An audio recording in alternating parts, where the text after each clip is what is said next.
पंजाब एवं हरियाणा हाईकोर्ट ने एक हफ्ते के अंदर शंभू बॉर्डर खोलने के दिए आदेश। हाईकोर्ट ने हरियाणा सरकार को ये आदेश दिए। इस संबंध में हाईकोर्ट में याचिका दायर की गई थी।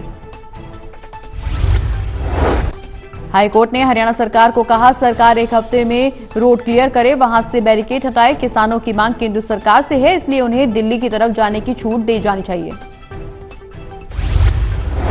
हरियाणा के एडिशनल एडवोकेट जनरल दीपक सब्रवाल ने बताया कि हाईकोर्ट ने पंजाब और हरियाणा सरकार को कानून व्यवस्था बनाए रखने के भी आदेश दिए।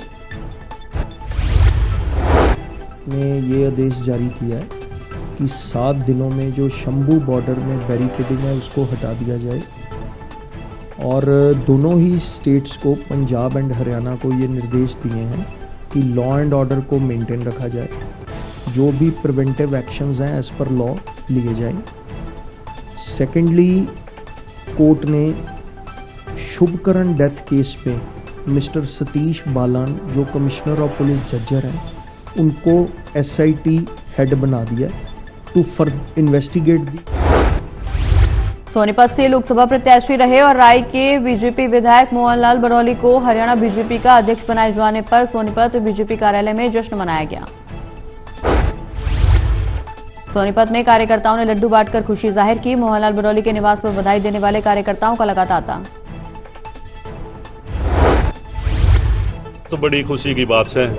मैं सबसे पहले तो पूरे जिले की तरफ से राष्ट्रीय नेतृत्व का, राष्ट्रीय अध्यक्ष JP नड्डा जी का और हरियाणा के यशस्वी मुख्यमंत्री श्री नायब सैनी जी का धन्यवाद करता हूं, जो सोनीपत जिले के इतने मेहनती सहनशील कार्यकर्ता को, जिसने अपनी जिंदगी की शुरुआत संघ से की और भारतीय जनता पार्टी में अनेक पदों पर रहते हुए, और सोनीपत जिले पर ये जो विशेषकर भाई कमान की हुई है हरियाणा सरकार के मुख्यमंत्री की, उसके लिए धन्यवाद करता हूँ बहुत बहुत। और मनोहर लाल जी को और उनके पूरे परिवार को इसके लिए बधाई देता हूँ। मोहनलाल।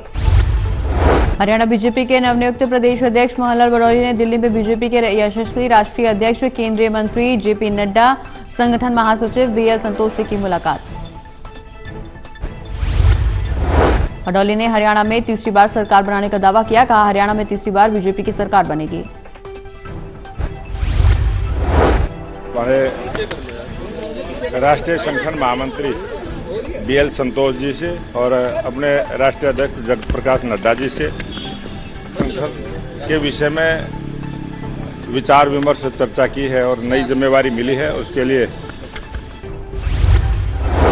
नवीन जयहिंद ने फिर मांगा अपने लिए विपक्ष की राजनीतिक पार्टियों और निर्दलीय विधायकों से समर्थन।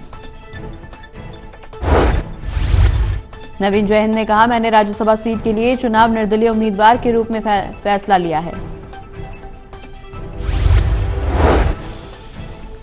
ये नहीं पता भाई 10 MLA में तो कितने MLA हैं, कितने नहीं है उनके पास, लेकिन वो कह रहे हैं पहले 10 लेगा, तो 10 आपके पास हैं अजय चौटाला साहब, आपके पास प्रस्तावक तो हैं ही। मैं कितने लेगा हुआ प्रस्तावक भाई?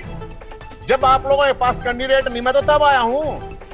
मैंने ये थोड़ी दीपेंद्र हुड्डा की सीट खाली हुई, और जब दीपेंद्र हुड्डा साहब की जब सीट खाली हुई, अगर मुझे चुनाव लड़ना होता तो मैं तुरंत उसी टाइम आ जाता हूं। मैं तो नहीं आया जब विपक्ष ये कहने लगा कोई कैंडिडेट नहीं है।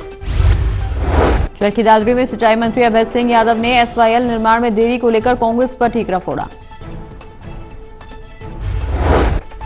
अभय सिंह ने कहा, कांग्रेस की देरी से SYL का हरियाणा के हक का पानी नहीं मिल पाया। सुप्रीम कोर्ट में कांग्रेस ने लिख कर दिया तो मामला 11 साल तक कोर्ट में लटका रहा। निश्चित रूप से बहुत महत्वपूर्ण मुद्दा है और मैं समझता हूं कि जहां हम बैठे हैं, ये दक्षिण हरियाणा का जो हिस्सा है, इसके लिए तो लाइफ लाइन है और SYL का बनना बहुत जरूरी है। और उसके लिए माननीय सुप्रीम कोर्ट ने 2002 में निर्णय दे दिया था। इस निर्णय को लागू अभी नहीं किया है। सुप्रीम कोर्ट में एग्जीक्यूशन हरियाणा की पेंडिंग है, तो हमें उम्मीद है कि माननीय सुप्रीम कोर्ट जल्दी। गोहाना में मुडलाना और कथुरा ब्लॉक के पदाधिकारी की मीटिंग हुई। इस दौरान कर्मचारियों ने अपनी लंबी मांगों को लेकर के चर्चा करते हुए आगामी रणनीति तैयार की। गोहाना में सर्व कर्मचारी संघ के महासचिव नरेश कुमार ने बताया, गोहाना में मीटिंग की जिसमें कर्मचारियों की लंबित मांगों को लेकर चर्चा हुई। सरकार को हमने मांग पत्र भेज रखा है। मुख्यमंत्री जब मार्च में नायब सिंह सैनी जी बने थे, हमने उनको बधाई देते हुए अपना मांग पत्र साथ भेजा।